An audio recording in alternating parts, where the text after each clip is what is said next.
Okay, good afternoon, everyone, and welcome to This Week in Pony, episode number 6, books times 3, because there's a lot of books to talk about in today's episode. So, so many books.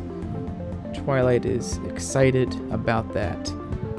So welcome to This Week in Pony. We're going to discuss a lot more than this week because it's been quite a while since we've had one of these, but news has been pretty sparse, and then the season started and stuff got busy.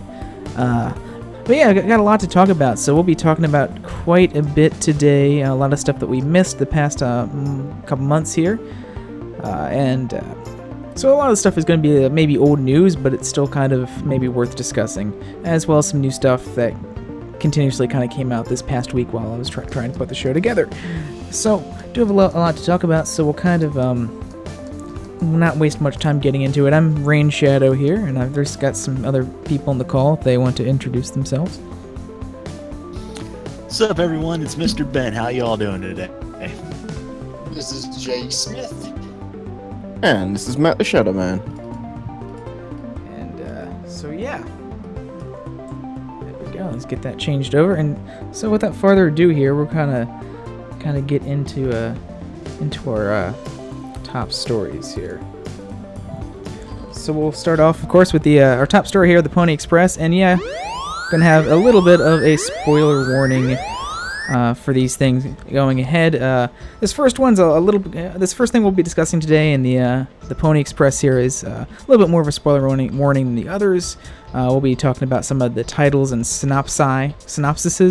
I have no idea what the plural is for synopsis. For the Equestria Girls, the 3 Equestria Girls shorts that are going to be releasing here in the States and on Netflix sometime this summer. So we're going to discuss the synopsises of those. So if you don't want to know about the synopsises, you should probably skip ahead to when we talk about the rest of the news. There is some other stuff that we'll be talking about the rest of the show, specifically movie merchandise that will involve, characters from the movie. Not really much else, so not terrible spoilers, but if you really don't want to have any spoilers about the characters, you might want to just give that part a miss as well. But we'll go ahead and we will we'll go into the first section, our top story here for it.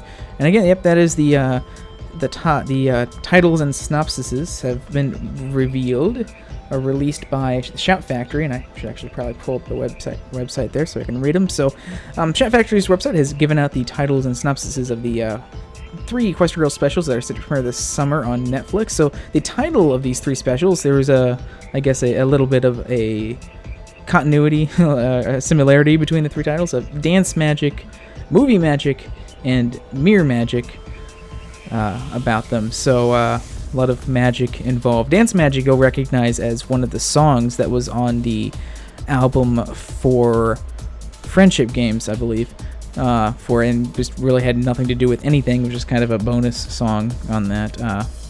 So kind of interesting to see that appear again as an actual thing. Well, just to sort of follow up on that, as you know, Poland actually has aired Dance Magic already. I'm not going to obviously say any spoilers because, I've not really, read anything about, what people think to it and blah, blah, blah. But it was only aired in Polish for a start, but it was obviously dubbed into Polish, so obviously the original mouth movements are obviously the English dub, and the song Dance Magic does fit into that special. So it makes me wonder how long ago the special was actually. That might be a little more spoilers than I wanted, but yeah. Okay. Sorry. Well, you said spoilers, and it was spoilers. But to be fair, it's not exactly... the fact that the special's called Dance Magic, it's not exactly a huge stretch to think that song was in there, though, to be fair. So, but yeah, those will be coming out hopefully soon here in the States in the summer on Netflix and stuff. So we'll kind of go through, and I'll kind of go through real quick some of the synopsises here for them. So we'll start with Dance Magic there. When Rarity finds out about a music video competition, she's eager to convince her friends at Canterlot High to enter the contest. The girls soon learn that Crystal Prep Academy is also interested in participating in the contest. The students at CPA have more resources and better dancers. Oh no. Will they be able to pull together and make a winning music video? So yeah, that kind of gives us tells us that the Crystal Prep students will be coming back in that special, which I think is pretty cool, because I definitely wanted to see more of those characters after Friendship Games.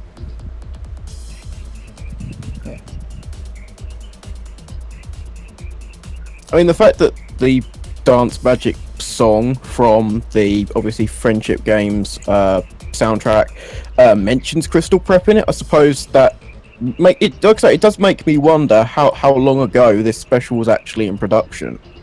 I wonder if it was actually in production alongside Friendship Games. It just makes me wonder. And they decided to do that, and then they decided to obviously make the other two, perhaps. I'm sure they probably based the special around this song. Yeah, more than likely. Let's see, so was there another thing? I think there was something. I don't see it in this. Where the heck did I see that? Maybe it was one of the other synopsises. There was another synopsis that said something about Camp Everfree as well. I think it had to do with the Dance Magic one, because I don't see it in any of the other ones. I believe it had something to do with raising money for Camp Everfree. I forget. I don't know. But there was something to do with Camp Everfree and there as well that I saw mentioned in one of the promotional things relating to Dance Magic. The next one is... Could it be just the translated Polish synopsis? Because I know they've been floating around as well. No, I haven't looked at anything relating to any of the early release stuff, so... This was before it was released in Poland. It was just the synopsis that was obviously for the channel it was airing on. I don't think I saw that. It was slightly more in depth than what was released for the Netflix releases. I don't think it was from that. At least not the one I saw. But I believe that was mentioned somewhere in there, though. Let's see. The next one is Movie Magic, which is read the synopsis of that. The Equestria girls have been specially invited by A.K. Yearling to go on the set of the upcoming Daring Do movie, and they are overjoyed. For superfan Rainbow Dash, watching behind the scenes of as her favorite heroine comes to life is a dream come true, but when a rare and important prop from the set goes missing, putting the movie on hold, Rainbow Dash's dream becomes a nightmare. So yeah, Daring Do from that is going to be also making her way over to the Equestria Girls universe as well. Hello, even more obvious Indiana Jones references. And I'm sure that'll be just a gold mine of those as well. As if we haven't had enough episodes with Indiana Jones references in the main show. You can never have enough Indiana Jones references.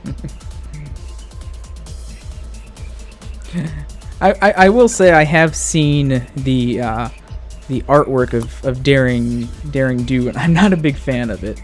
It might look better in the actual movie, maybe, but I guess it looks kind of weird to me.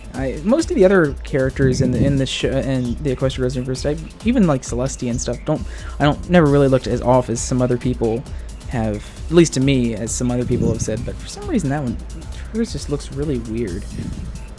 So I guess we'll kind of see how that looks in there. Equestria Girls Zecora,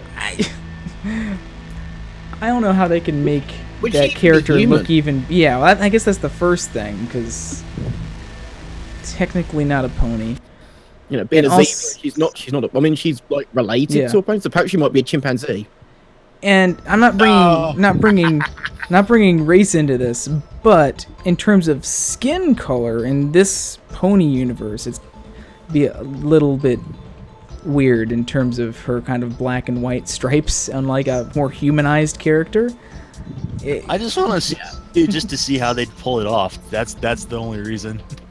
Yeah, I'm pretty sure they probably just won't try.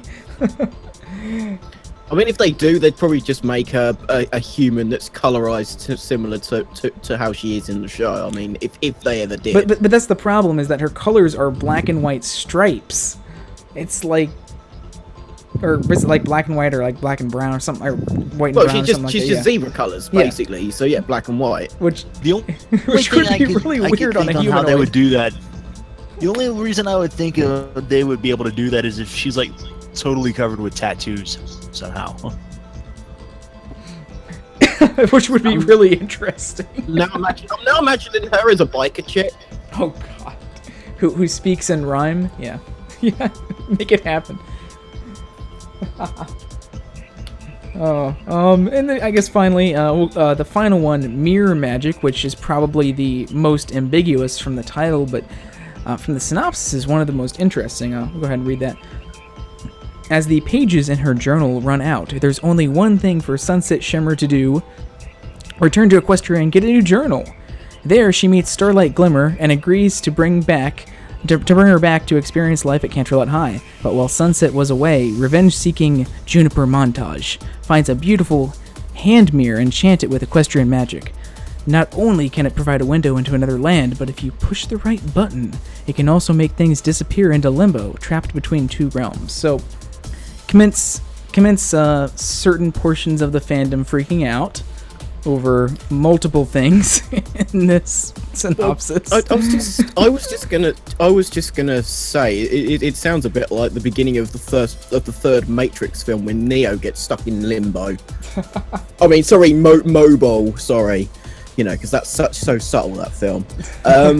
But anyway, yeah, where do you even fucking begin with that? I mean, first of all, I think there's that sounds like way too much for a 22-minute special. That sounds like, you know, that could have been like the next movie. The amount that's going on there. Maybe it'll be a cliffhanger.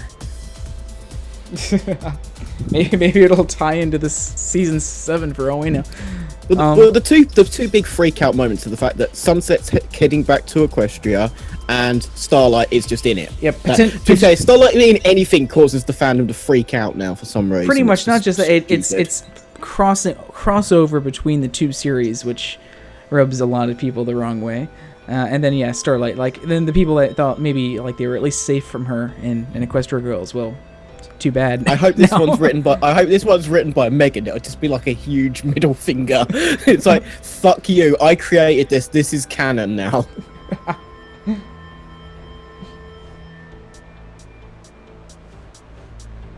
Oh, that's what happened to my chat. It was a gigantic picture of Starlight Glimmer. I was like, all the text disappeared for a second.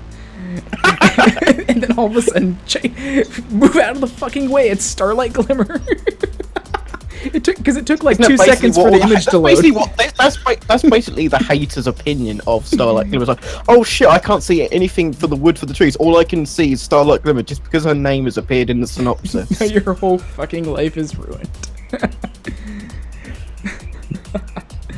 But in all seriousness, no, that one is definitely the most interesting to me in terms of plot of the three ones, and definitely the one I'm most interested to see. I mean, it's kind of cool. It's one of those things that we've always kind of wondered if they would do in terms of Sunset actually going back to Equestria at some point.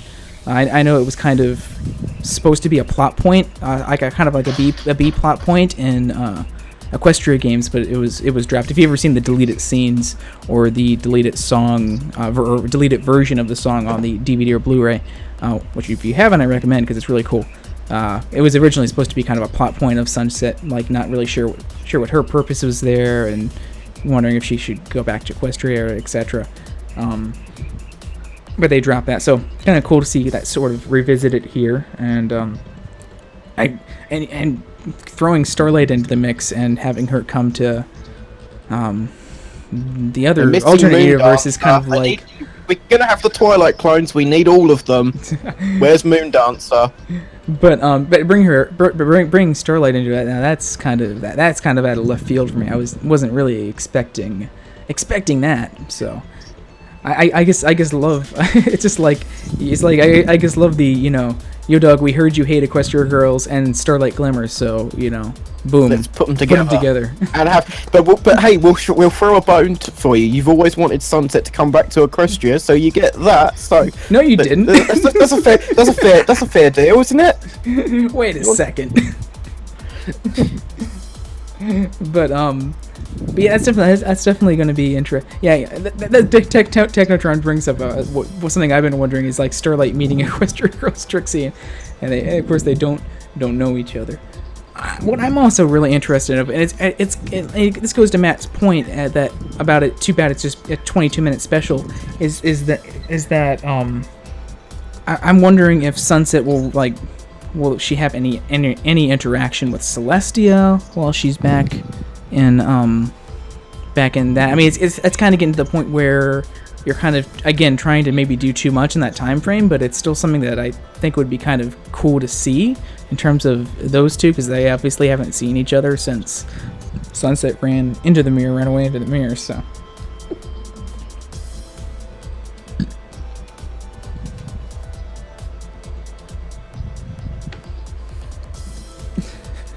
Yeah, I just want that special to end with all of those with Starlight Glimmer, Sunset Shimmer, Moon Dancer, and Trixie all just chilling out in the castle, and Twilight just comes in the door like, what the fuck?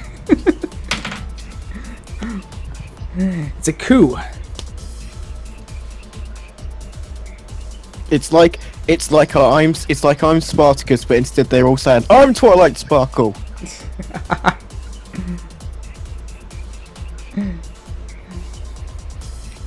Oh god. So yeah, that's gonna be coming out. Obviously, as we said, spoilers. They're if you don't want to watch it in Polish or with subtitles, which I know I don't, be on the lookout because those things are obviously being released early, as is per the norm the past couple of years, it seems. Haven't been announced when the specials will be airing on Netflix, but it is supposed to be sometime this summer. I'm assuming before they air in the UK first. But I'm assuming that they're probably going to be on somewhere once we reach close to episode 13. I mean, if we actually do have some sort of mid-season hiatus here on Discovery Family, I'm assuming they'd probably go up during that.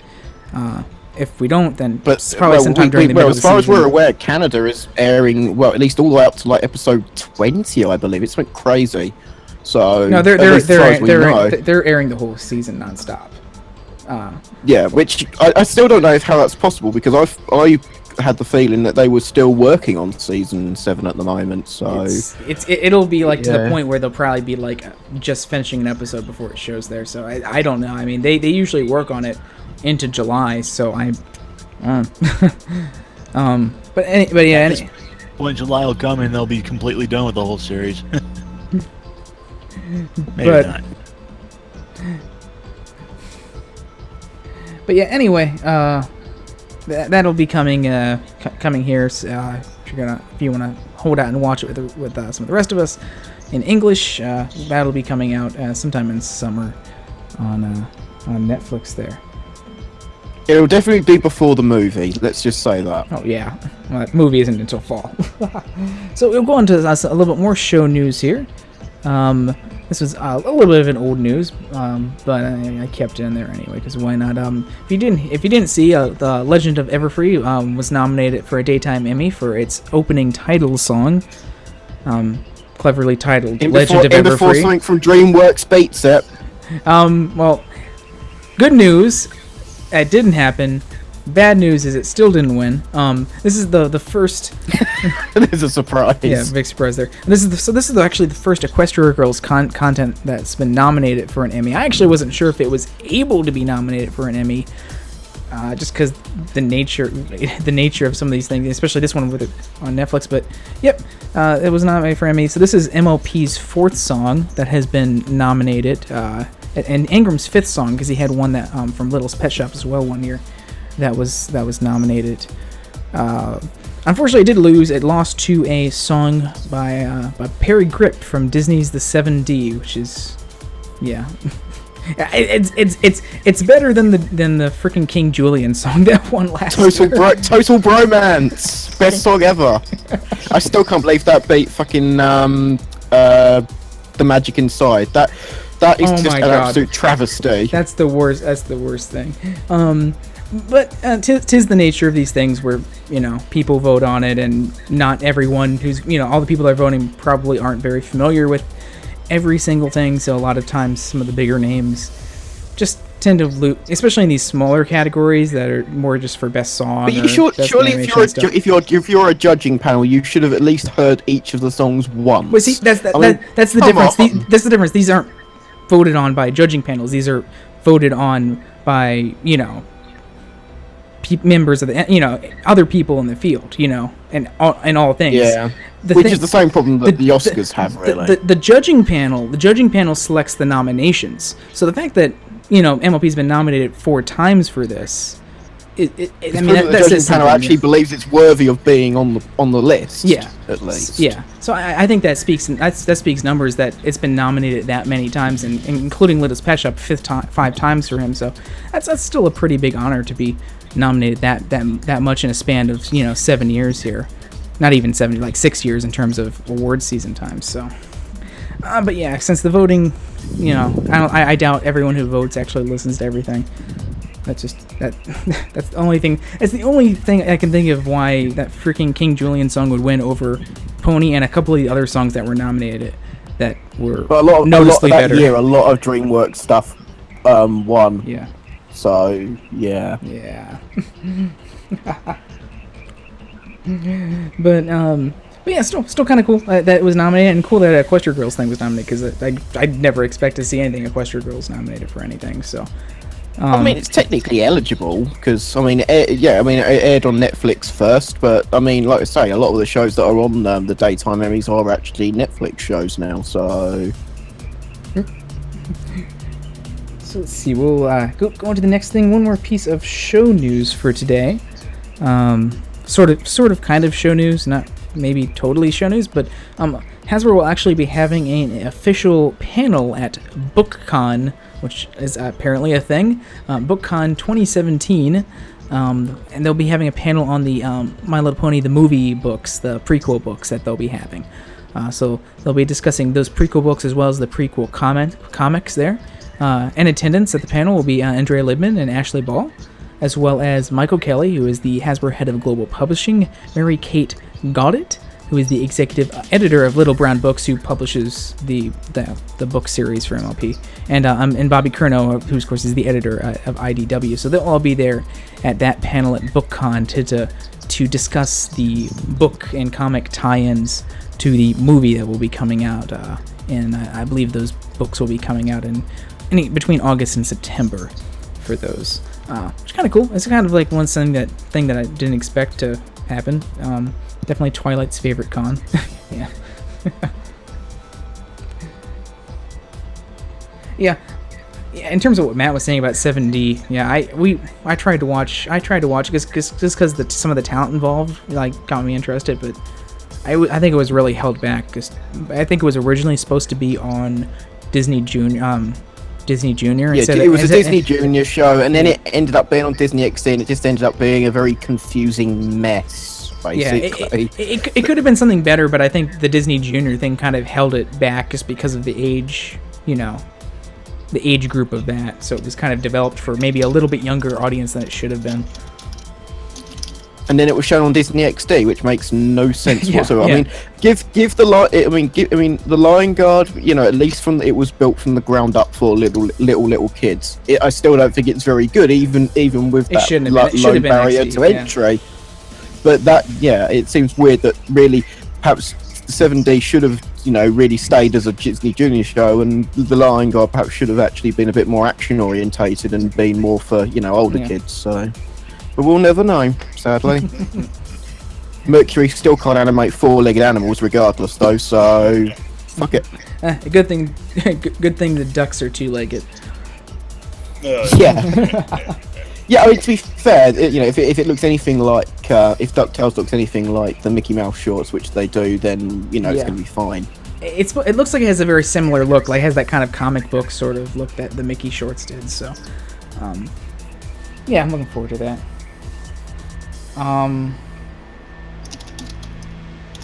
Xena, I believe it's Monday.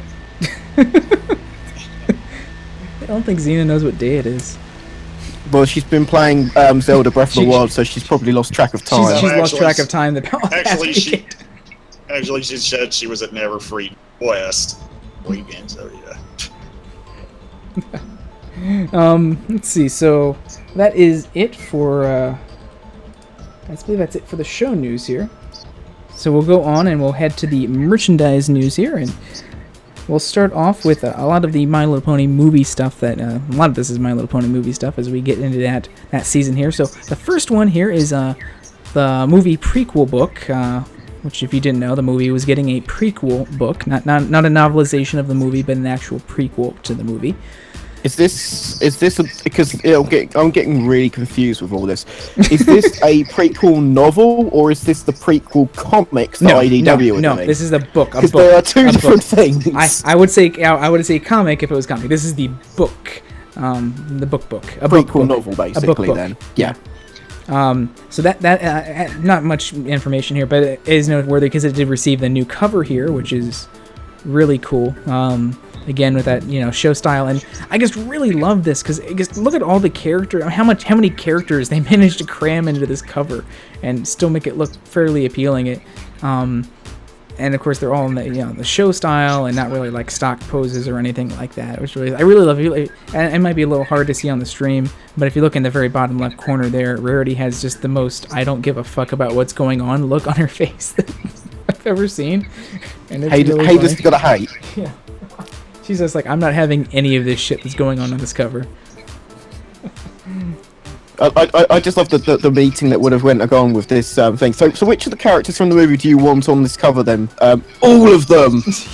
All of them. All of them. I think it's literally every main character that we've seen revealed from the movie so far. All of the evil characters, all the side characters, all the main six, Spike. Luna and Celestia are also both on it, which is interesting. So they might be, have at least a fairly larger part in the movie. We know Nicole Oliver has definitely recorded lines, so yeah. I'm more talking about the amount of time. Yeah, I'm more talking about like the amount of time. Of course, that may just be maybe they play a bigger part in the prequel novel than the movie itself, which is of course also a possibility. Yeah, I mean, we don't know how much screen time any of these characters are going to get. Of course.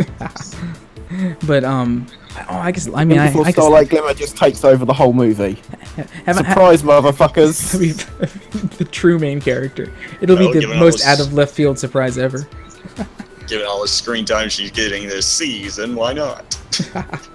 But she did have a movie branded toy though, so she might be at least making a cameo appearance in there. Have I mentioned how much I really love the art style of the movie? Because this cover just again makes me. We can talk about it more about one of the other books that's being released.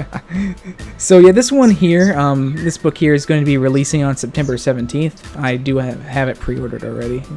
As of actually all the books we'll be talking about today, I have pre-ordered. So you can pre-order it on Amazon if you want. Or if you live internationally, you can also do it. If you have trouble finding them on Books Depository, use the ISBN numbers. You'll find them. They ship internationally free worldwide. So if you're having trouble getting them elsewhere, or you don't want to pay shipping fees from Amazon US, then I recommend Book Depository. It's where I've pre-ordered a number of these books. And speaking of, because I see Mr. Ben speaking of Tempest, our next merchandise news here features that. So there's actually been another, as if one wasn't enough, there's been another movie prequel book announced. So there was a prequel there, and then this is a separate prequel novel. This one's titled The Stormy Road to Canterlot. and it's supposedly gives backstory to Tempest before the events that perspire in the movie. So sort of like her, a longer version of her origin story. If you want to kind of learn more about her and what happened to her to get her to the point in the movie, that's what that movie book is going to be about. And it currently has no release date as of right now. It was just announced like last a week or two here. So. Yes, the Edgy the pony. Miss Edgy OC herself seems to be called. I look forward to the crossover ship fix between her and Shadow the Hedgehog. Oh God! Fuck! They were just walking down the fields, just strolling around Equestria, and then suddenly aliens. That's the plot of the movie right there. But yeah, that's another book there, and that'll be coming out sometime. I'm assuming probably before the movie in October, so maybe sometime also later in September. Also of note is you do have it does take place in Canterlot, and Storm King is involved, so kind of interesting to see sort of what it provides. Probably will definitely be a nice read to have before the movie. Maybe get you a little more backstory into the character before that. So next piece, I told you we had a lot of books, and we will continue with books here because books. This is Yay, books! Yay! We previously had talked about this on one of the last TWIPs here, but the My Little Pony, of course, is getting a movie art book, as a lot of animated movies do now, which I'm really excited for because holy fucking shit, the cover! Yeah, and sorry. The art of the show actually had an art book too that was released, and it was really, really good. So I'm looking to see what's in this one. But yeah, as Matt said, it actually received a new cover. The first cover was kind of just like it was like the movie, the same poses and characters that were like on the poster that were just kind of put on front of a background. And it was cool looking because it was the show style of that, but it was kind of what we'd already saw. But now it has a new art that's kind of just custom just for the book itself. And yeah, holy crap, it looks amazing there, featuring the custom movie style artwork of the main six as well as Spike. Okay, yeah, that Twilight like pose there, that's just like, I just can't wait to see how the movie looks. I'm badass, and I know I'm badass. I mean, I can't wait for the movie, but I really just can't wait for the first trailer. I just want to see how everything looks actually in motion. And Lionsgate, please export it properly this time. that would be nice, Kay, thanks. I'm assuming if it's just a trailer, they would. The problem with the teaser was that they were using. It wasn't just like clips from the movie. Repurposed assets. Yeah, they were just pretty much using the animated assets from the movie and then placing it on top of the backgrounds and making moving around. But they didn't export them properly. Because the depth of the trailer of the teaser and the assets were different at this point. Yeah, so hopefully an actual trailer won't have that problem since it'll literally just be a recut of scenes from the movie. But I can't wait because even with the exporting problems, the animations still look pretty good. And it's hard to tell because they're being kind of dragged around the screen in unnatural ways to fit with what's going on in the teaser. Fluid. But the animation itself looked really good.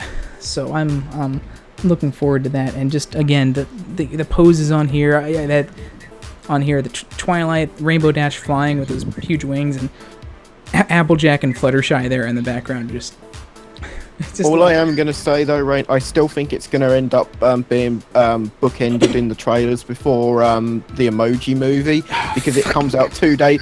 Because it comes out 2 days before National Friendship Day. So I don't know. Yeah. What day is that? Wow. I think National Friendship Day is a Sunday. I mean, what the date? What's the date? I think it's late July. Okay. And Friendship Day is 2 days after the Emoji Movie comes out. Because here's what I'm thinking. I think that's the movie that it will be placed in theaters with. I know that may sound bad, but yeah, it's still a kids movie, so well, see, Well, see, here's the thing. I'm really thinking that the first trailer is going to premiere at Comic-Con at the MLP panel there. That's what I'm thinking. That's where it's going to premiere. It might be shown there, but it may not necessarily be released online until later. I'm assuming it probably will. I would say that maybe at HasCon they would show it, but HasCon, the Hasbro convention thing, isn't until September, so I think that's way too late. So I'm thinking they that definitely have first stuff. I definitely think they'll show stuff there, but yeah. Oh yeah, definitely. But I think the first trailer, I'm really thinking Comic-Con, because the timing is pretty much right. When is Comic-Con then? It's like in freaking, I think it's in July. Yeah, I mean, it's probably not that much before when it's National Friendship Day anyway, so it would make sense. San Diego Comic-Con is... I mean, luckily they don't just release trailers in cinema chains; they release them online, so it's a good job, because I don't really fancy lining up into a queue. One to get to the Emoji Movie. Why are you watching it? No reason. And then I'll walk out after the trailer for MLP the movie ends. Yeah, it's Comic-Con. No, Matt, you guys stay until after you hear Patrick Stewart say a few lines as the talking pile of shit. Oh God. But yeah, we're doing that movie for CQ Riffs. I don't care what any of you say. We're fucking doing that movie for it. So Friendship Day is in August. Then I don't. That's a little late. I reckon they'll definitely be doing something special for that. When does the emoji? Oh god, of course they always do. When does the Emoji Movie release? What day? I think it's the last week in July. I think so. It'll be like the last Friday. Actually, that would work out really well, because July 20th to 23rd is Comic-Con, so they could actually preview the trailer there and then release it with the Emoji Movie. That's what I mean. It actually lines up. That's what's scary about it. It's happening. Everyone, you're going to have to go see.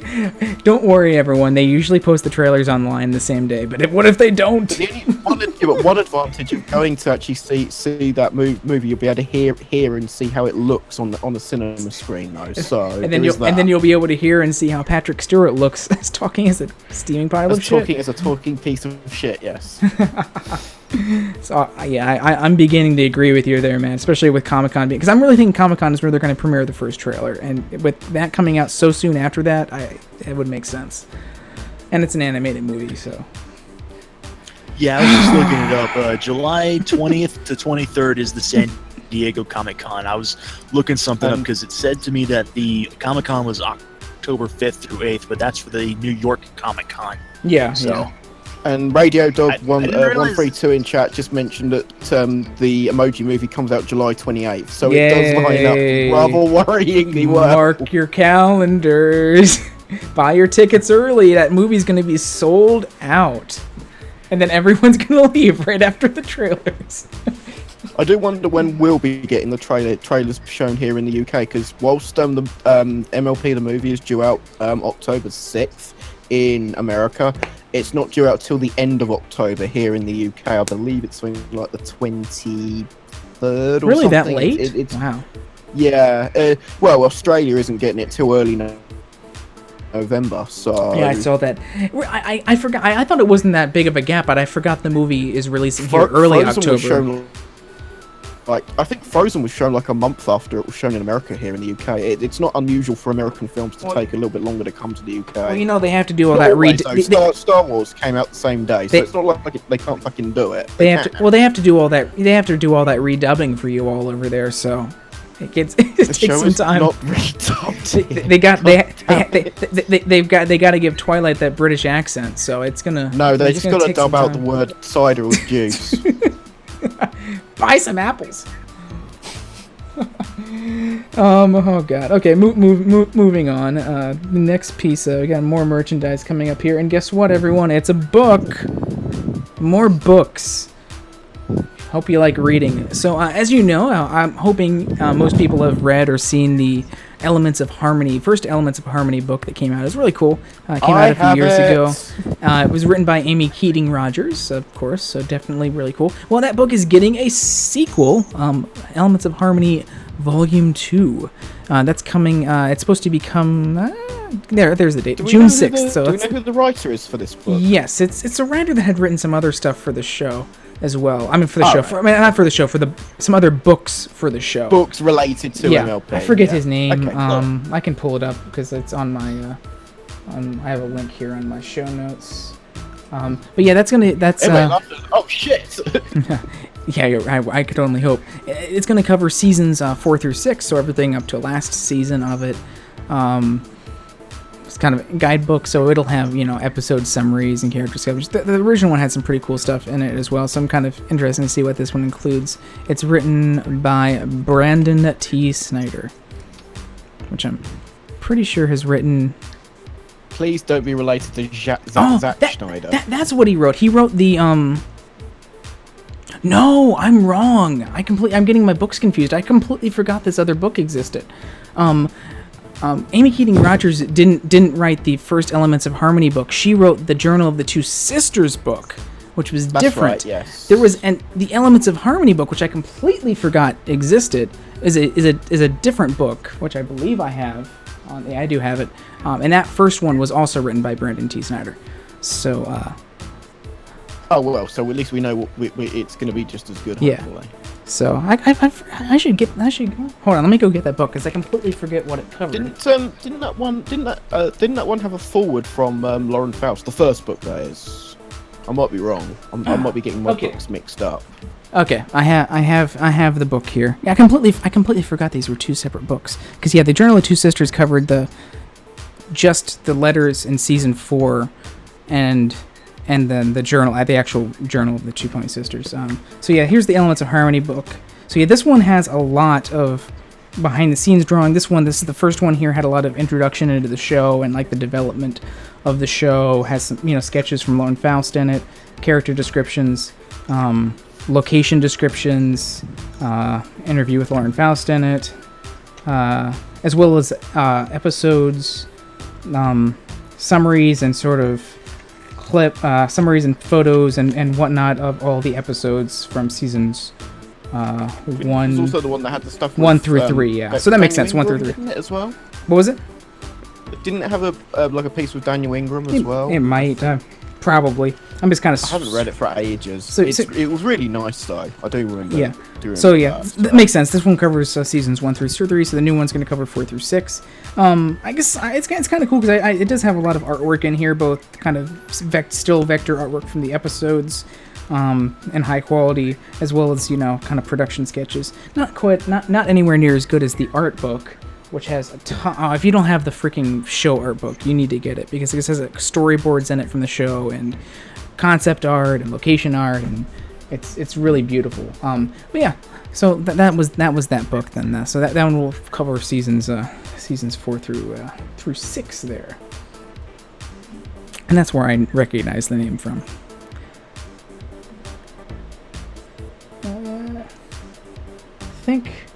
I think that's all the books. I was trying to see if there was. I couldn't remember there was another one, but that's all the books. So this one is the. What about the on the? Never mind. You'll probably put it on the thing. Never mind. Is there another book Ignore me. that I missed, or? Well, I know you're going to probably mention BookCon next, anyway. So. No book. We already talked about BookCon. Did we? Yeah, in the show news. The Hasbro panel at BookCon? Oh. I'm really out of it. Cool. So yep. But anyway, this book releases June 6th. So this is the earliest book of all the ones we've talked about. The first one that will be coming out, because the movie ones will be releasing closer to the movie's premiere date. So continuing, we'll get to some toy news next here. So there is more My Little Pony the movie toys that have been listed on Amazon, including some Sea Pony toys, some of which we've seen, some of which we haven't at ToyCon, as well as some other brushable ones. I see a pony. So you can see Rainbow Dash there. Sea Pony Rainbow Dash, always dressing in style. Would she be the fastest sea pony under the sea? I don't know. She doesn't have experience swimming. Even before she's a terrible swimmer. So yeah, here's I just kind of selected a couple ones here to show of the Sea Pony toys. So here's Sea Pony Applejack with a seashell orange scarf on it. Kind of a translucent, sparkly body. This is sparkle. I believe this is a playset that we saw previously at the like the toy, whatever it's called, was it ToyCon? I completely forgot what it was called. The toy convention that Hasbro is always at. We saw this playset here, but here's a little bit high quality shot of the Under the Sea Pony Princess playset, or whatever you want to call it there. This is Was it not the New York Toy Fair? I think it might have been the New York. Was Toy it New Fair. York? I couldn't remember. I think so. It was a toy fair. Yeah, that's what it was called. Not ToyCon, Toy Fair. Here's a Pinkie Pie Under the Sea playset here. So, got a lot of, pretty much all these playsets have sort of a like a coral reef kind of feel Aquatic to them. theme? Yeah, but more specifically, like in the structure, like they look like a coral reef. In terms of the actual building structure. I'm on the fence if I want them to do a remake of the Shooby-Doo song in the movie. I'm not sure. I'm on the fence. I think to be fair, if the fact that Ingram would be involved in doing it, you just know it still be catchy as all get out. But the original, the funny thing is though, for all the praise we give to Generation 4 for its songs, and rightly so, the Shooby-Doo song from the very first MLP special is still a damn fine musical number. You know, it's a bit 80s cheese, but it's good 80s cheese. To be fair, I'm actually more likely expecting that we're not going to get like a straight up reference or a inclusion of the original, but probably more a remix or a remaster. Yeah. It would definitely be a reworked, hopefully kind of modernized version of it. Part of me I'm on the fence. It's like it would be kind of cool to see it, and I'd be kind of surprised if they didn't. But at the same time, would I rather have that, or would I rather have that used for a new like original song? You know, so it's kind of like either way. I mean, to be fair, it wouldn't be the first time G4 has like taken a lot of sort of bits and pieces from G1. I mean, we've already had the Smooths in the show, and obviously we've had T-Rex as well. So, and Scorpan, of course. It was only mentioned and not. Really we need more Scorpan. I would really love to see a G4 version of Katrina. I really would. I think with her, the way as her backstory was actually kind of interesting, and I think if they developed it with the quality of writing that G4 has, I think she would be a very interesting character. Let's see next. Here's one of rarity. This one's a little different. This one's more of like the Applejack one earlier was kind of like the translucent ones. This is more of a solid kind of one, like most of the other toys. This one comes with a small rarity playset with a hair dryer, blow dryer, underwater. It's a fucking bubble maker. It's just like I don't think that's safe to use underwater, and I don't think it's going to do you much good, but yeah, she has a blow dryer, yeah, just to make her hair look pretty. It's a magic blow dryer.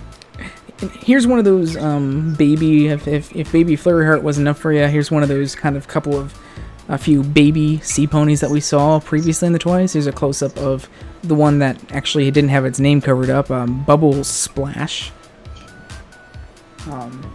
There, so it comes with a tortoise, not turtle.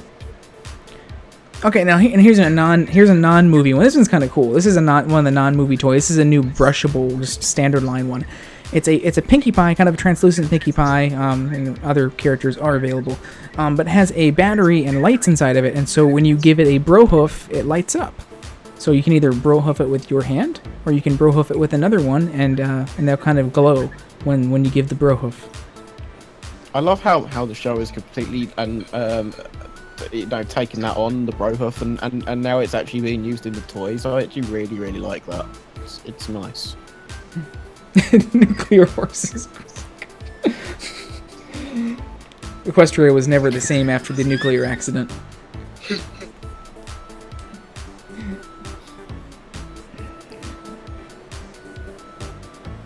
See, yeah, that's all the ones from See, there. I told you not to put those peanut butter crackers there. See, all those right now are listed on Amazon. They've been listed on Amazon and some other retailers. I don't think most of them aren't available yet for purchase, but they were listed on there, so something to keep an eye out on. Moving on to the next bit of news here. The new Equestria Girls minis have appeared on Amazon as well, so these are something we've already kind of shown in our previous Toy Fair coverage, but they are now listed on Amazon. They're not available to buy, but if you've been looking for some of these, like the really awesome Sunset Shimmer one there that I want to get, I did manage to find the other Sunset Shimmer before, which is good, the old one, and I was able to get the Adagio one too. I found that one a couple weeks ago. So yeah, you got Sunset, you got Daring Do there, Pinky in the 3D glasses, and oh god, walk out! It's Starlight Glimmer. You can't escape from Starlight Glimmer. Shield your eyes from Starlight Glimmer. There she is in all of her mini-ized human form, humanized form. So coming soon to an Amazon website near you. These will be able to be purchased, although I found that they sometimes appear on Hasbro's Toy Shop earlier. So yeah, but Hasbro don't deliver outside of the US and Canada, so fuck you, Hasbro. They ship really close to where I live, so it's pretty much quick. It's almost quicker than Amazon Prime delivery for me. You could probably just walk to where they ship it from and Probably just pick could. it up. I could walk down to Discovery Family and be like, "Yo, can you just hand me the rest of the episodes? Thanks. I don't want to wait. They're already airing in Canada, so you might as well just hand them over." Why not just air them at the same time? Actually, no, don't do that. Yeah, no. It's But bad enough trying to keep people just 1 week, let alone having like 5. Imagine if they started airing them like it was Tiny Pop. Oh look, we'll just air all 6 a week. There you go. Dump them all out. Oh god. Hey, why not even do that? Just do the Netflix way. Just dump them all online, all 26 of them. You know, that reminds me of that old YouTube thing that I remember seeing. I don't know if they've done it for the other seasons, but for season 1 and 2, they actually had it set up to where they actually had all 26 episodes running concurrently in the same window. It was nuts. Bam. So moving on, that was all the merchandise news we have. So we do have some Phantom and a couple Phantom and other newses here. So we'll start out with, we'll continue with that here. First bit is a little bit of kind of sad news. This is old news, but we can discuss it here real quick. A duo cartoonist did announce that they were stopping working on fandom projects. More specifically, they're not going to be working on pony-related projects, save the maybe odd short thing every once in a while for it. They said a lot of stuff. You kind of have to read through a lot of the comments and stuff to kind of get reasons why. A lot of things just really has to do with both in terms of the fandom itself and sort of just the nature of making animated stuff kind of pretty much for free. I honestly think with the talent they have, I'm not too surprised. I think it's kind of wasted on that. They've got. I wouldn't say it's. You get what I'm saying though. It's wasted on doing stuff for free like that. Yeah, I think they could definitely do it more professionally. Yeah. And I think that's basically what they'll end up doing. And I don't blame them. I mean, they definitely have the talent to do it. Yeah. So a lot of reasons was making it miserable in terms of having to turn down stuff to do to work on other stuff and just the amount of work you have to put into all this thing, and of course YouTube changing a lot of stuff in terms of monetization for creators that don't put out stuff that often, which animators obviously usually can't because of the nature of the work. Also just in terms of stuff like pony stuff just not being really viewed well in the professional community, as well as having to turn down other opportunities to work on this stuff pretty much for free. They kind of want to obviously move on and try some other fresh stuff. So it's sad because they make some really good animations. But really stuff like that, and especially in the quality that they produce, just takes so long and so much effort to produce that locking yourself down just for that long just on one subject and not being able to work on other things just because it takes so much work just to get that one thing done. It's sad, but you know, it's I can understand where they're coming from. There. Animation is hard, and Yeah. you know, Especially at the quality level they're truthfully, the stuff that they have already done is so incredibly good. And what annoys me is some of the comments that were actually posted on there. I'm not going to obviously go too deep into that, but it's kind of insulting to think that they've put all that time and effort into the fandom to produce what they already have, and then just because they're saying they're not going to do any more, you then turn on them. I think that's kind of a sad indictment of some of the people that are in this fandom. I really do. I think Ray knows exactly the one person that I'm thinking of right now, but in particular. But yeah, you know, be thankful for what you have, not for what you might not necessarily have in the future. That's my sort of feeling on this. Yeah, you know, so I think the guy it's sad to did great work. So, yeah, and it's sad to see them to do that and kind of stop what they were working on. But you know, at the same time, it's like we've said, it's kind of. That kind of work, they really deserve more and to do better, you know, to do better things, you know, professionally than just kind of doing fan work. Because they have some just incredible talent between them. It just really, you know, looks very professional, everything they put out. So hopefully they can, you know, wish them the best in doing that, because they definitely wasted. It's a similar kind of situation with Main 6 and them fighting herds. Really similar sort of situation. Well, no, Main 6 to a degree. Well, no, because that they stopped doing that because they got a C and D from Hasbro. Yeah. But they went on to make something else, and you know, a lot of people saying, "Oh, it's not Pony, so not interested." But I see what you're saying there. Yeah. But you know, I'm really interested to see what. I mean, to be fair, the fact that Lauren's involved, obviously with that as well, is obviously a big.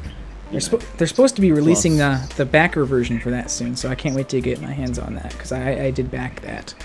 And see how that plays, because it looks really good. It's pretty much the same game. It just doesn't have freaking Main 6 kicking, you know, each other's asses in it. It just has other animals.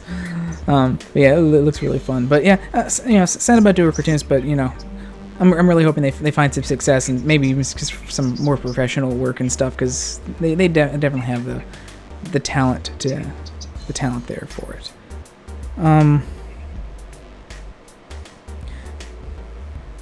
Moving to the next thing, this falls under the other category of news, or somewhat sort of weird category. But ponies are coming to Carnival Cruise Line, so if you want to take place on go take a cruise with ponies, now you can. Carnival Cruises will be featuring the playtime events for kids, kids at heart, hopefully. And it'll feature fun activities and games inspired by both My Little Pony and Transformers as well, so you can combine those to your heart's intent. So that'll take places if you're ever so inclined to want to go and book a cruise right now. It'll take place on cruises departing from July 13th to September 17th. Oh man, and I don't have all that vacation saved up, I don't think.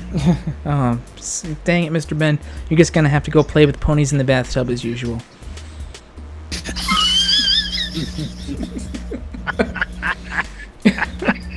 That's gonna be hard considering I don't have any actual toys. Oh, well, you know, I guess that can change really easily. You can just print out some ponies, and that'll work. Let's see. So I think that's all we got for news there. Moving on, we'll go to our art and media. We have quite a few pieces of art here, since we've sort of had a backlog of stuff, and a lot of really good stuff that I've seen, but just we didn't have really room to talk about it here. So here's a few things that we saw. First one's by Otapo, who I have in almost every show here, it seems, because their stuff is so great, and they do a lot of really good Equestria Girls related stuff. So this one is, speaking of sea ponies, here is a Mermaid Shimmer, which is a mermaid version of Sunset Shimmer here. Yeah, I mean, Starlight's taking over already. She's in my mind. I can't get her out. Starlight Shimmer. There we go. Ship it. Sunset Glimmer. What? Oh my fucking god. So we're in the middle of doing a show about books, and I just get a post from Equestria Daily that there is a another Equestria Girls book being released. About I guess based on the Dance Magic short. It looks like. Yeah, breaking news. It looks like it's based on the Dancing Magic short, and oh my god, this fucking cover. They have placed Twilight there, but it's not science. It's not sci-twi and the sci-twi kind of. She's obviously she has different clothing than Equestria Girls Twi. It is Equestria Girls Twilight, not Science Twilight, but she's wearing Science Twilight glasses, so I'm assuming it's supposed to be sci-twi. But they must have not had the vector of that on hand, so they've just placed the glasses on regular Twilight. It's just effort there. But the two front characters, the two characters on the front cover are better. That's but it's just kind of a weird thing. I'm still expecting if there's ever like a season 9 or 10 that they will have book using the same assets that were used for season 1 and 2 for at least some. But yeah, there's a little bit of breaking book news. If you didn't have enough books in today's show, there's more Equestria Girls books. Magic Everywhere is the title, it looks like. So, no idea when it's going to be released. I'm not opening that up, but there you go. Anyway, back to the art. Yeah, I don't really know what more can say. I can say the same thing about all of Otapu's works here. I just I love the shading and the kind of the character, kind of the drawing style of it. And oh, she looks so happy to be a mermaid in the water. Yeah, I don't know if fire and water mix there. That's a good point. Next one, we got more Sunset Shimmer because we cannot have enough Sunset Shimmer. This one's by The Park. This is a nice, little more realistic kind of humanized version of Sunset Shimmer here. Looking very, very happy. A little bit different clothing. Not just a redraw of the show's clothing, but putting some different clothing on her. If you put Sunset Shimmer in some water, does she just become Sunset Sizzle instead? Oh god. Sunset Steam. Sunset Steamall. God. I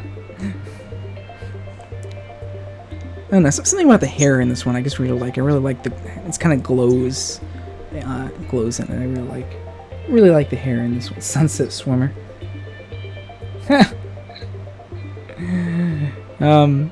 Next one, Discord Tries to Help by Inohoshi to Dark Pen. That's a weird name. Oh, I love this. So I got Discord. These are always weird. These are always funny to see. You got the you got like the really fuzzy kind of. Some artists draw the ponies and stuff really fuzzy. And this is one of those artists. It always looks kind of weird to me, but it just looks like you just want to reach out there and kind of pet them. So if you can't read it on screen, I'll read it here. Discord says, "Why not use my idea for the sanctuary? You wanted to turn all the animals into one." Yes, less animal, less problem. Isn't it perfect? Good idea, Discord. Good idea. And the irony is the fact that Discord himself is made up of several different bits of animal himself.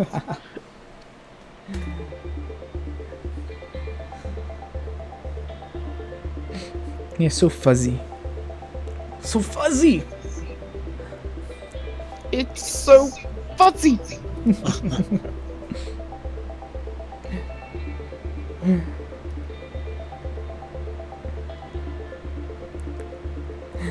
But yeah, it's always nice to see kind of different styles from different artists.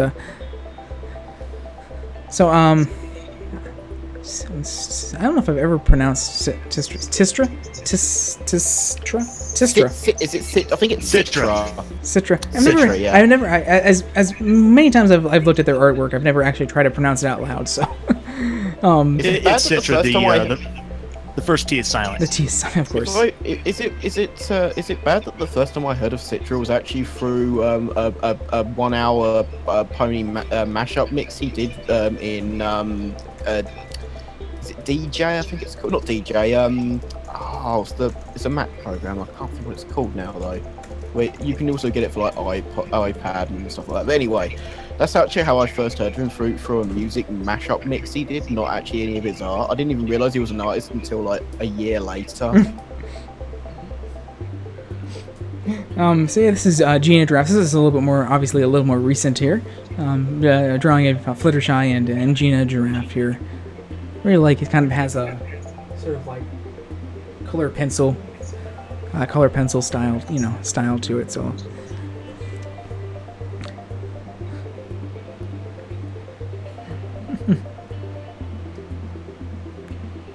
And Fluttershy said, "Oh my God, you're so tall."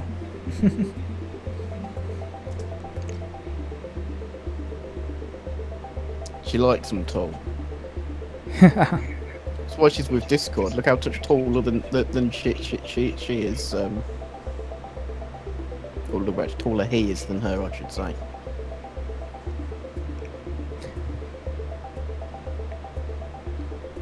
Oops. And this one is Rock Solid Grotto by another artist that I've seen a lot of here, Assassin Monkey. It's just fucking amazing. And see. Let me see. I'll be back in a minute. I need to run for a second, but I can discuss the wonderful landscapes here of Maud's home.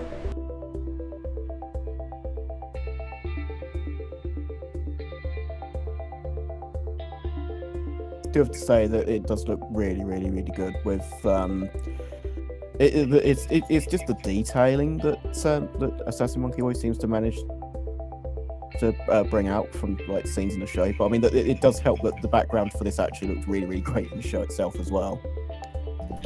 Yeah, Assassin Monkey always did some really good stuff. Background images, landscapes. When we used to do his work back on Babble with Bronies, we were always just blown away by his stuff. There was a reason why Tim always recommended Assassin Monkey, and we were always glad to host his stuff here on our show. It's just amazing. He not only is his work just so incredibly good, but it's always so incredibly consistent, and he's been doing it just seems like forever now. Yeah, I don't even remember when we first started bringing showing Assassin Monkey's work on originally Babble with Bronies, but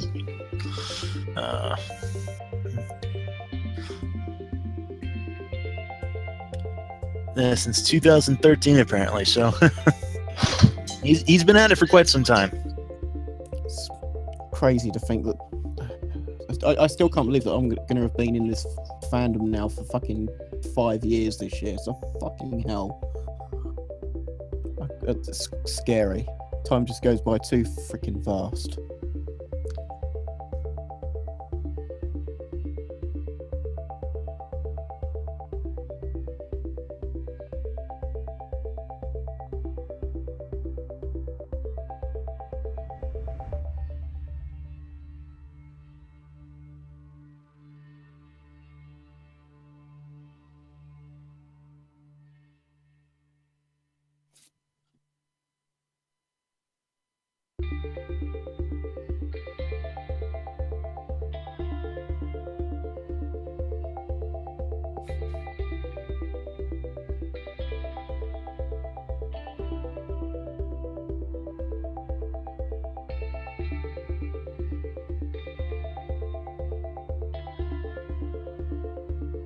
I don't think Rain's back from what he was supposed to be doing.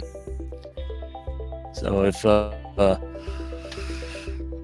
instead, let's just talk about the fact that why is it that Maud's naturally produced place looks visually more stunning than Fluttershy's Nature Century? I call shenanigans, damn it.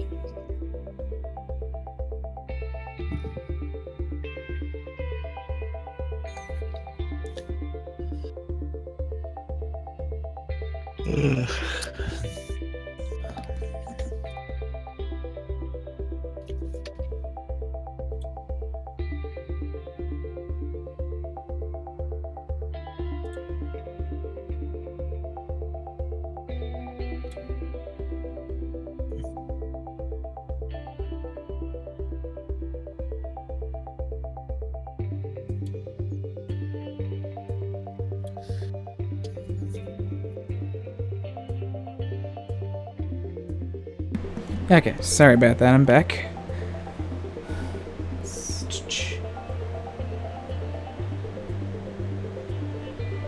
Okay, so hopefully you've all talked about that image enough.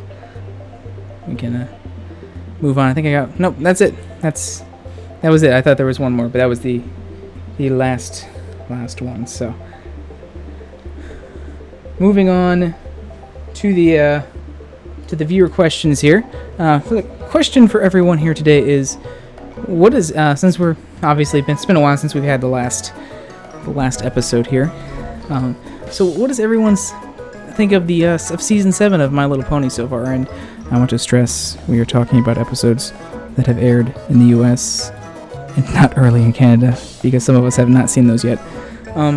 So up to Forever Philly. What does everyone think about it so far?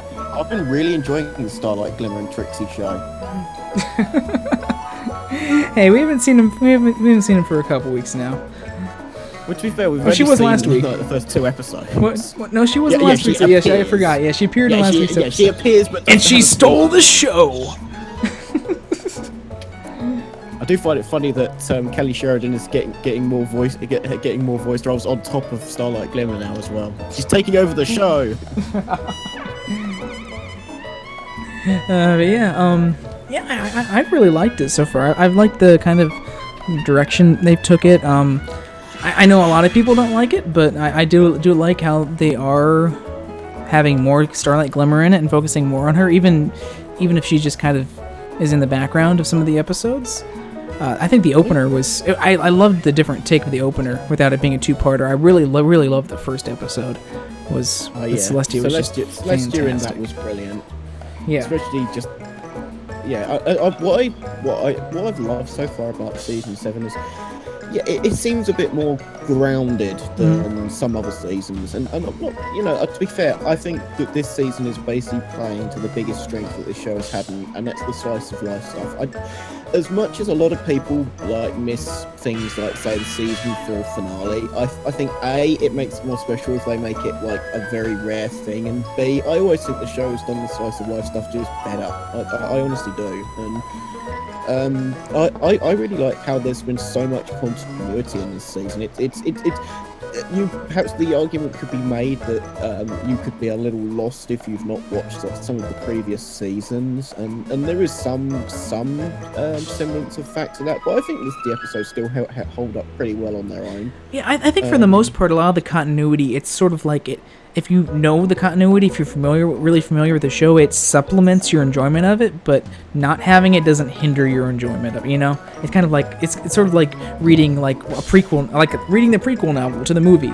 It might give you some further context in some ways and be really cool like that, but, and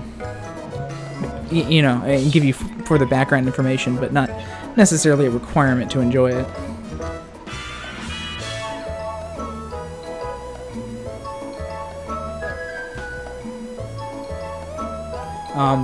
But yeah, I really have to agree. I mean, I've always been a big fan of continuity in the show, and how we've been doing a lot more and more continuity in episodes, and not just kind of just random callbacks or seeing characters again, but actually tying continuity into the show and show's episodes. I mean, I always give this as the best example because it's still one of my favorite episodes. The Mending Fences is kind of like the epitome of that kind of continuity in terms of using continuity to tell a new story, and they've been doing a lot of that this season.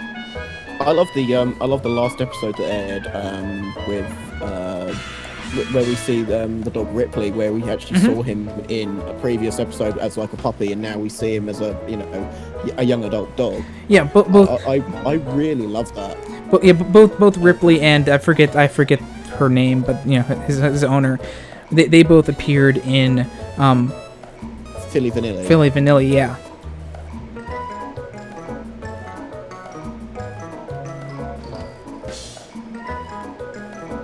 There we go. Absolutely. There we go. Sorry, something popped up. They both first appear in Philly Vanilli, and that's the thing about the season. It's not just like continuity, but it's like the really obscure continuity like that. Like, I never expected to see that character again, or have her play a pivotal role in a new story. And we'll talk about a lot of this on the next Triple E in terms of that episode. But just being able to have a character come back like that, and not just for a cameo, but then make it an integral part of the story they're telling, is really cool. And another thing I've noticed, and this is again something that was in last week's episode and a couple other ones, there's a lot of A and B plots this season as well. A lot more than usual. It wasn't something that MLP usually did a lot. They usually kind of had one plot and kind of stuck on it.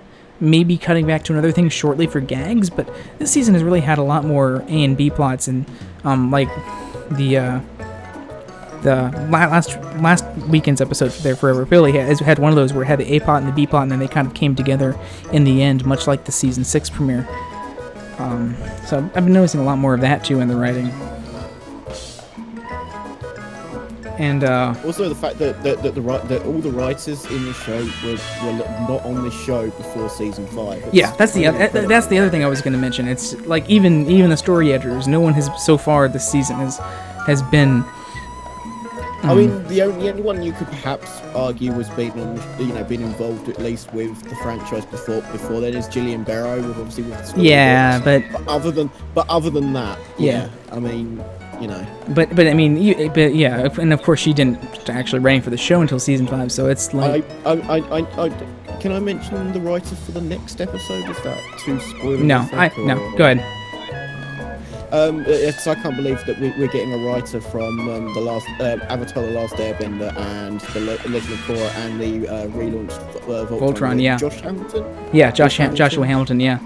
I cannot believe we're getting a writer from from that kind of show now for MLP. It's really unbelievable. Yeah. And looking at some of the episodes that have already aired, just and their writers, I will just say that so far in the season, up to episode 9 here, that thing of no writers before season 5 here actually is holding up, and quite a few, just like last season, a lot of new writers to the show as well. We've already had two, I guess technically 2 new writers to the series. It was in one episode before, and then of course, like we mentioned, next week we'll have another one as well. But it's just kind of interesting just having all these more recent new writers or just completely new writers for the show. And so far, I think it's been working out the past couple seasons and this season as well, just in terms of keeping the show fresh with new ideas.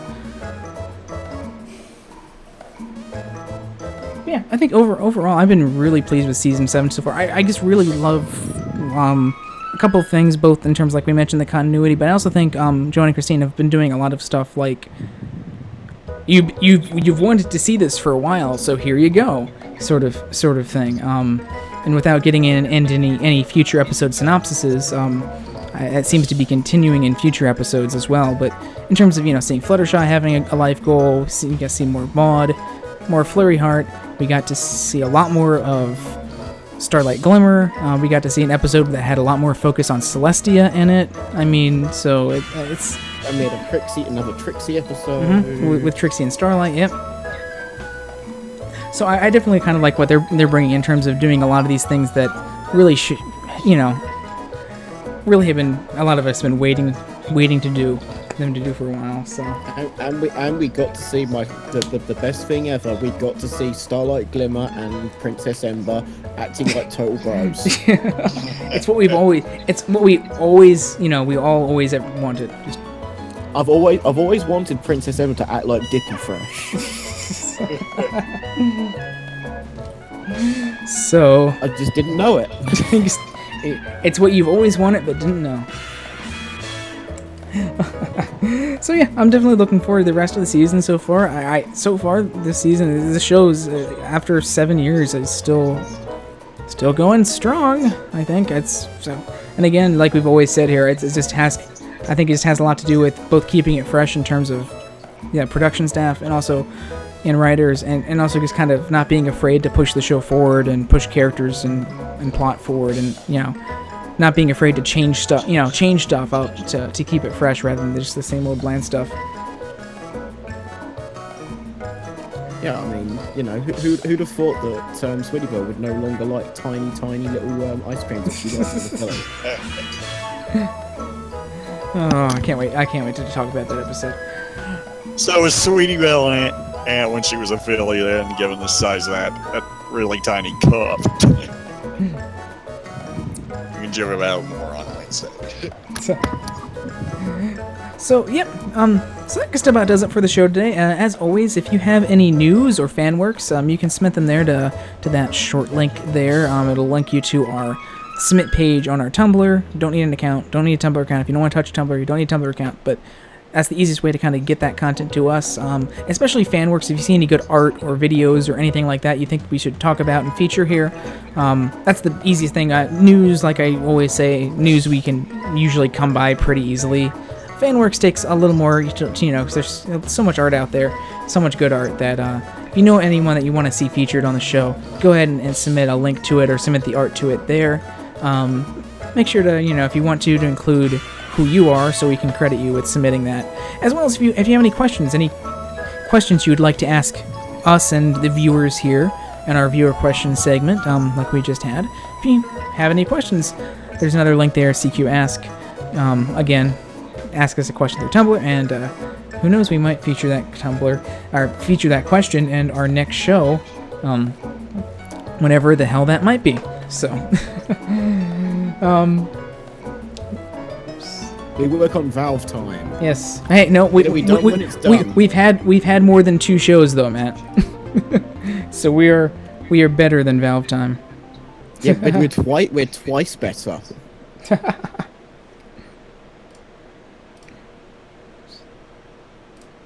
That's weird.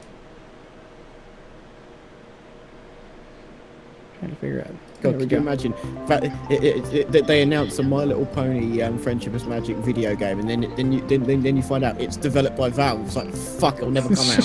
Fuck. No, it's developed by LJN, reincarnated just for that game. Well, technically, I don't know who owns all the rights to Acclaim, because Acclaim bought LJN. Do you know what's funny about that? Acclaim bought LJN all their assets and that, but they never used the logo, except for once for a Dreamcast game. What the fuck? Spirit of Speed 1937. And by the way, the game was arse, because of course it's an LJN game. Yeah, what did you expect? You gotta live up to the legacy. Well, anyway, thank you all for joining us for this episode of 6th episode of This Week in Pony. It's been a while, but it's kind of just one of those things that we need something to talk about before we can do it. So, as soon as we get more stuff coming out, and of course as we get closer to the movie coming out and into season 7 here in the movie, and the Equestria stuff, we might have some more stuff coming out before too long. But yeah, thanks for joining us. A little bit of a scheduling announcement if you didn't see already. Just due to some last minute conflicts with scheduling tomorrow, we had to push back tomorrow's Triple E. We'll be having it instead on Wednesday instead of Tuesday. We'll be having it on Wednesday, same time though, 5 p.m. Eastern Daylight Time, and we'll be, of course, talking about Forever Philly on that. So, won't be tomorrow. Again, Wednesday right here, CinemaQuestria.com, 5 p.m. Eastern Daylight Time. We'll be talking about Forever Philly on that. I also pushed back. I was showing. We had some like Pokemon stuff that I was showing tomorrow. We'll be showing that on Wednesday as well, after Triple E. So all that stuff had to be pushed back because I got stuff that came up. So yeah, so we'll be doing that, and of course, join us this weekend for we'll be chatting along with the brand new episode of MLP Parental Guidance. And we'll be also announcing what we'll be doing on the next CQ riffs in just another week and a half here, because we really need to do more CQ riffs after last weekend. We'll be continuing with new episodes of Steven Universe, the second episode of Robots from Robots in the Sky of the 4-parter for that of Sonic Boom, and the penultimate ever episode of Samurai Jack. And of course, so that'll be what was I say? Oh yeah, and so then next Tuesday, of course, we'll be back on Triple E next Tuesday as well. Just back on the normal day, hopefully. So anyway, thank you all so much for joining us today for This Week in Pony. Been a lot of fun. We'll see you all later. Bye bye. See you, folks. Bye bye. Later.